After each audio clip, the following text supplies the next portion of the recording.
nothing's working. Shirley keeps asking me, is there anything I can do to help?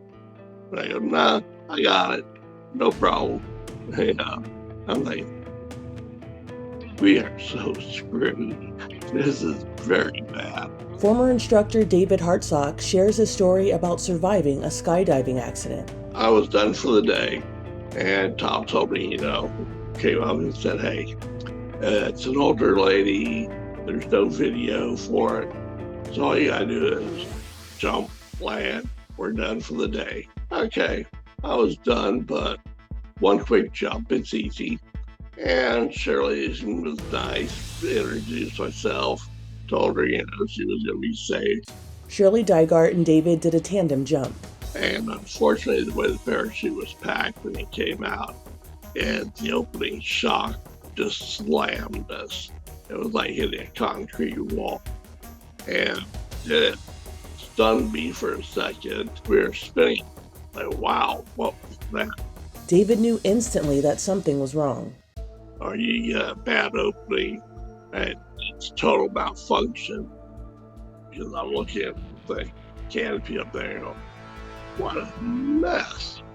And think, okay, this is going to be my first total malfunction. No problem.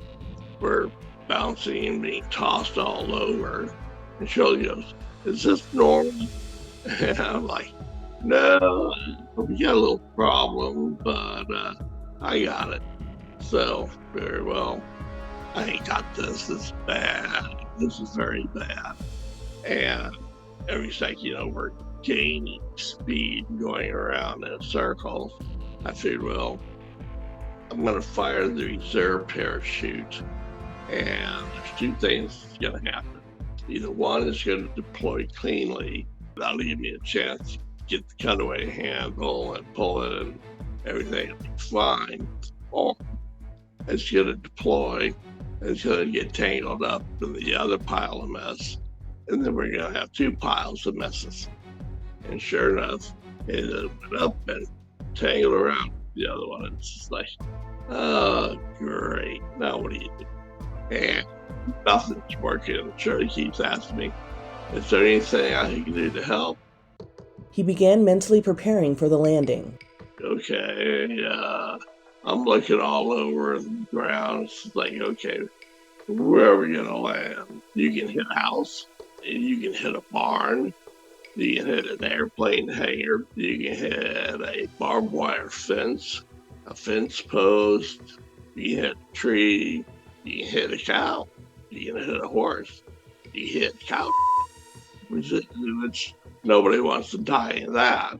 It's going to be a nice big open field to crash on. I know her son and her husband are watching this.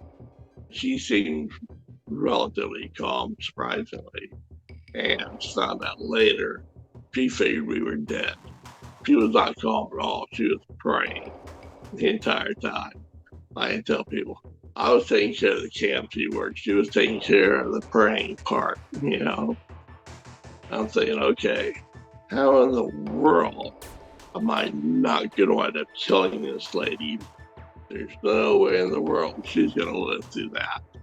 So you got to figure out a way. David made a difficult decision about how they would fall. I think what I'm going to try to do is tell her to pick her legs up, swing my legs up to hers. I'll pull both sets of brakes, both canopies tight around my hand, and they just pull down on everything as hard as you can and try timing your swing.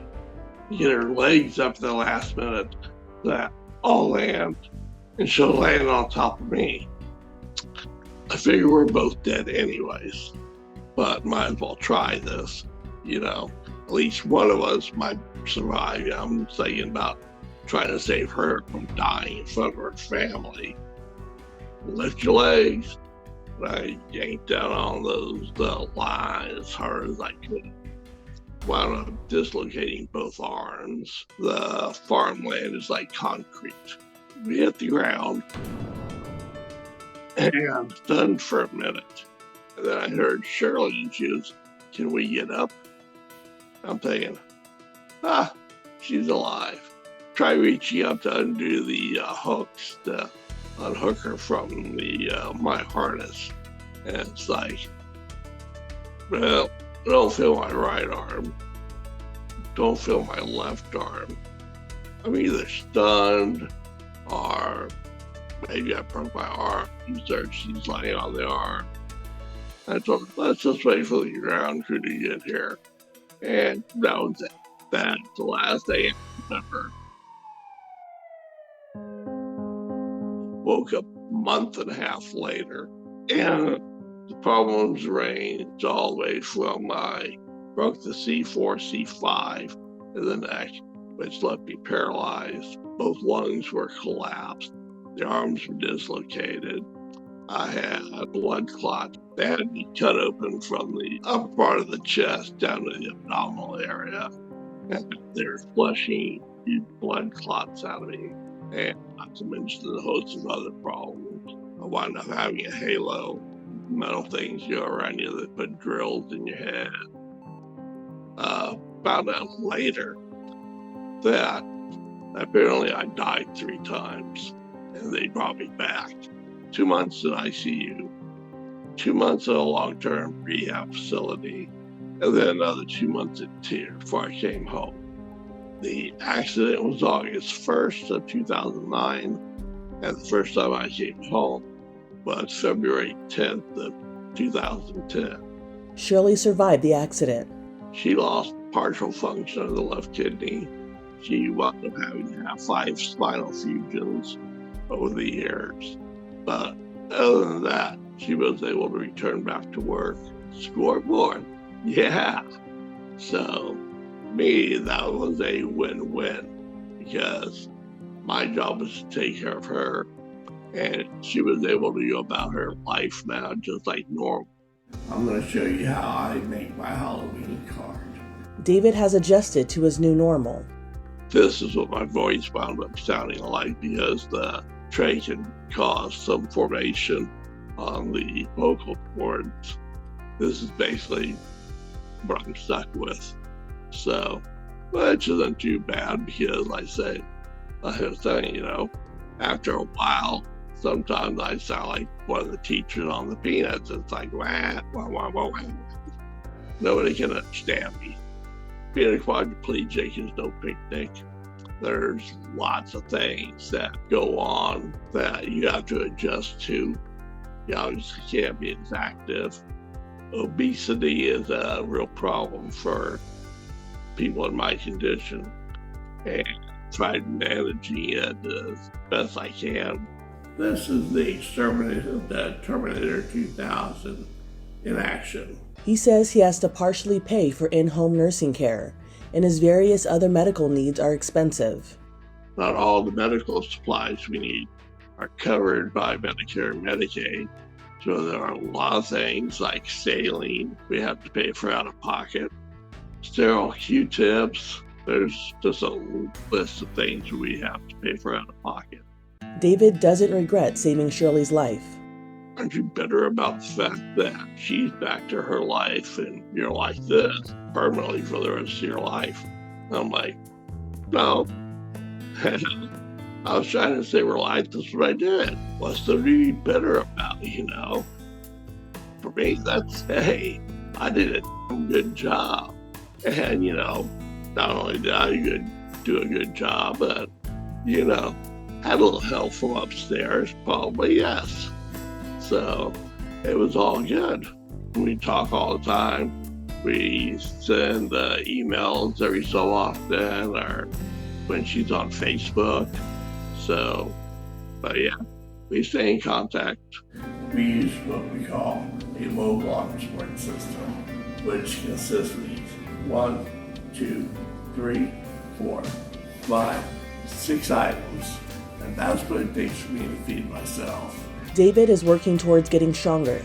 Just tell me something I can't do, and I'm going to prove you wrong just because you told me I can't do it.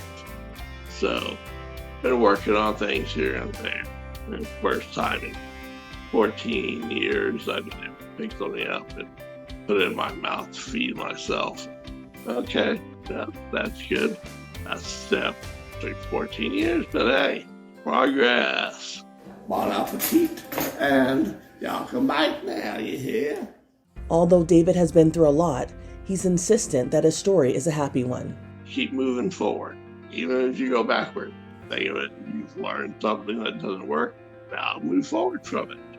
So there are no setbacks, they're just lessons learned. And now you gotta redo everything, but that's okay. It's progress. Let's start looking for this silver lining. And there's always a silver lining, no matter how bad it is. People find the story inspirational, and people, write incredible things about how I'm such a hero. And, the positive side is the way it makes people feel, the way they interpret the story. And, it's the price you pay for fame. Even positive or doing the right thing can have negative consequences. This is just a consequence of doing the right thing.